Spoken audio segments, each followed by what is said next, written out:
statement, raise your hand, we'll get you a mic. How was it today?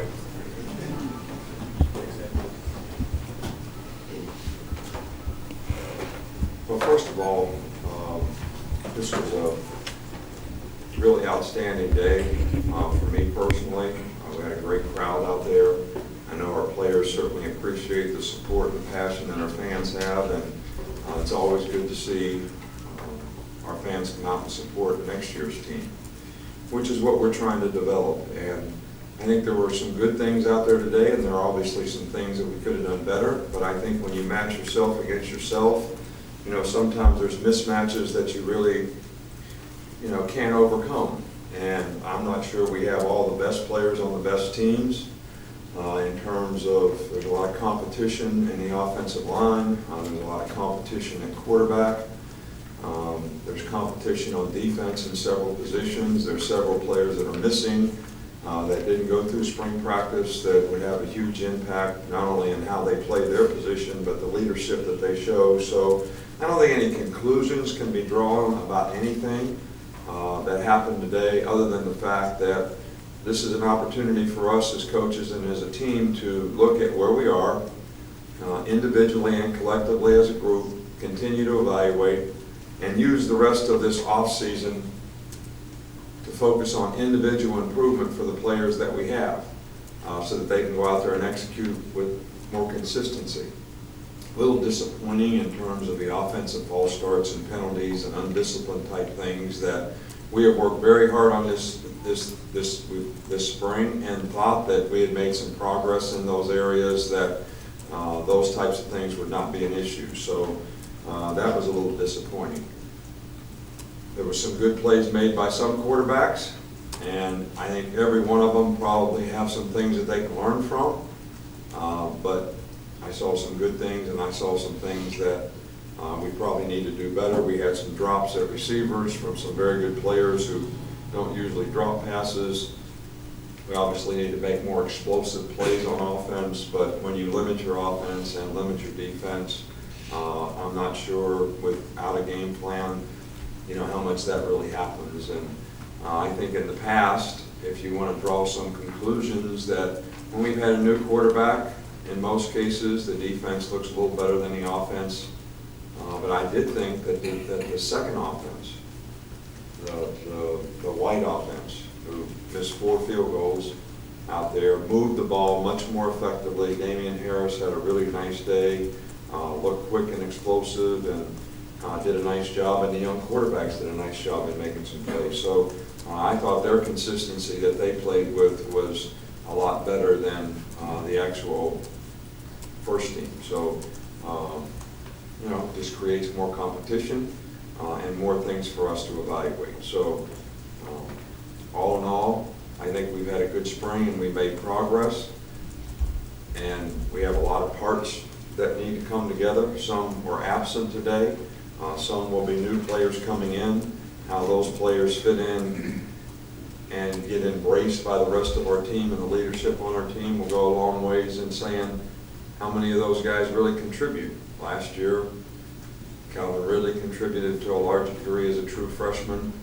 Minka Fitzpatrick, Ronnie Harrison, Deron Payne, several guys on special teams. So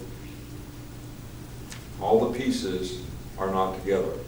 But the focus that we want to have is on off-season player improvement, player development. The individuals on our team will make the team what it is, and that's what we want to continue to focus on. So the program from here on out is I meet with every player on Monday and Tuesday, whether it's personal, academic, or athletic.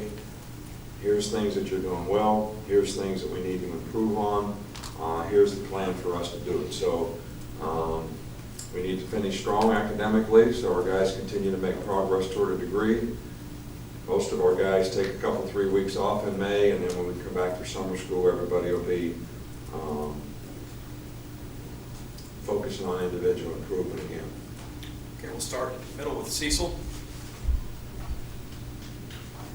Thank you. First, Coach, did they ever dial up a corner blitz for you at Kent State, or was that your first career sack? Was that your, when Blake kind of bumped into you today for a sack, was that your first career, or did you get it at Kent State? Well, I think that on occasion, more than on occasion, when there's a scramble, everybody seems to get attracted to me. Sometimes when there's an interception, there seems to be an unusual attraction for players to converge on me. I think it's intentional to some degree.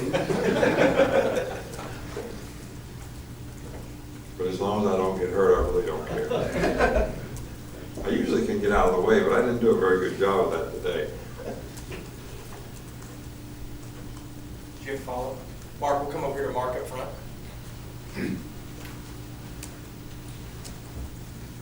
Yeah, if you could just expand on what you saw from the two young quarterbacks, Jalen Hurts and Blake Barnett. They both seem to play with some confidence there.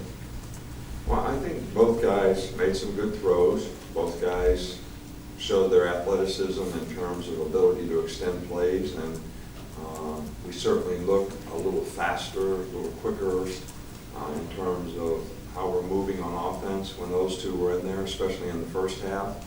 But there's also many occasions where should have thrown the ball hot, didn't, got sacked, should have got rid of the ball, tried to run around, lost 20 yards on sack. So some of the inexperience shows in some of the negative plays that sort of are like unforced errors in tennis. You know, you don't really need to be taking these plays.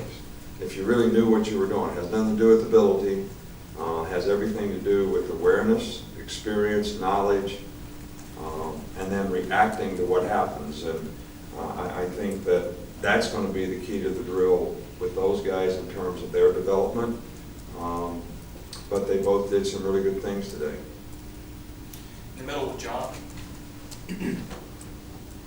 And let me say this, who you're playing against matters. So the twos were playing against the twos. Our two defense is probably not as good as the two offense, in all honesty, especially with, you know, when Jonathan Allen and Dakota Ball, who are both in the two deep, are not in there, then all of a sudden the guys playing on the twos are the threes. Holcomb didn't scrimmage today. He's got a slight concussion. So, and I think that the depth on defense is one of the concerns that we have. So it wasn't surprising to me that the second offense was able to move the ball effectively. But, you know, the first defense played a little better. We have some guys that are mismatch problems in pass rush that really make it more difficult for the quarterbacks to operate. So all these factors are things that you don't look at on the surface, you just kind of look at the result, and then you start drawing conclusions without sort of looking at all the facts. John. Just wanted to see how you would assess the first team offensive line, and within that, just how difficult it was to stop Tim Williams coming in. Well, first of all, we don't really have a first team offensive line. Those just happen to be the guys that went with the first team today. A couple of those guys probably will be first team offensive linemen. Shank started all last year. He actually played on the second team today. He's going to continue to be on the second team if he doesn't get his weight down and get in shape. But would he be a better first teamer with all the experience that he has? Cam Robinson will certainly be back playing one tackle. That could very much affect who plays the other tackle. So I don't think it's fair to make assumptions that this is the first team offensive line. Lester Cotton would have probably played right tackle better than the right tackle today, but we're trying to develop him as a guard because we think that's where he's going to end up playing next year. So this is, don't draw conclusions, because if you do, you're going to be wrong. You can draw them if you want, just be wrong. I guess you all don't have any consequences for being wrong, like we do, because everybody watches us on ESPN and CBS, and so when we make mistakes, everybody knows it. Front right there. You had a number of former players come back for today. I know they presented you with a gift last night. Just wondering what you thought and your feelings about the appreciation they have for you. They all came back and did that for you. Well, it was really heartfelt for me. You know, I've talked before about lots of guys coming back to the Clemson game, being in the locker room after the game, staying around to talk to me. those guys to get up last night. There had to be 30 or 40 of them in there that have played on our team since we've been here in the last 9 years, and say some of the things they said and give me a golf bag and some things on a golf club. You know, very, very touching, but at the same time, it's exactly what we're trying to do in terms of helping people be more successful in the program, whether it's their personal development, the lessons that they learn so they can be more successful in life, whether it's making sure they get an education so they have a better chance at quality of life, and how they develop as football players.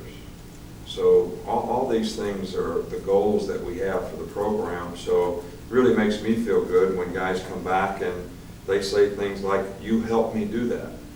The program helped me do that. The people in the program helped us do that." And to see that appreciation, that's, and it should not go just for me. It goes for a lot of people. I drive the bus, but we got some really quality people here in a lot of ways from our administration, right on down, that contribute to having the kind of program that we have that helps the players benefit and create value for themselves. Last one in the back with Matt. As far as some of the young outside linebackers with Christian Miller and Anthony Jennings, how have they come along since the end of last season, and what did you see from them today? Well, I think both guys have improved. I know Christian had a couple sacks today, and he's got some pass rush ability. Anthony Jennings probably has improved as much as anybody over this course of this spring practice. But of course, he has the opportunity because last year he was hurt, so he missed part of the season. When he came back, he was just on the scout team. So he was really starting at pretty much ground zero in terms of his knowledge of what the expectation was, what his job was, understanding the defensive system. So he had really made a lot of progress, and so has Christian. So, and I think it's important for us that those guys continue to develop and can play winning football for us next year. Thanks, Coach. All right, thank you.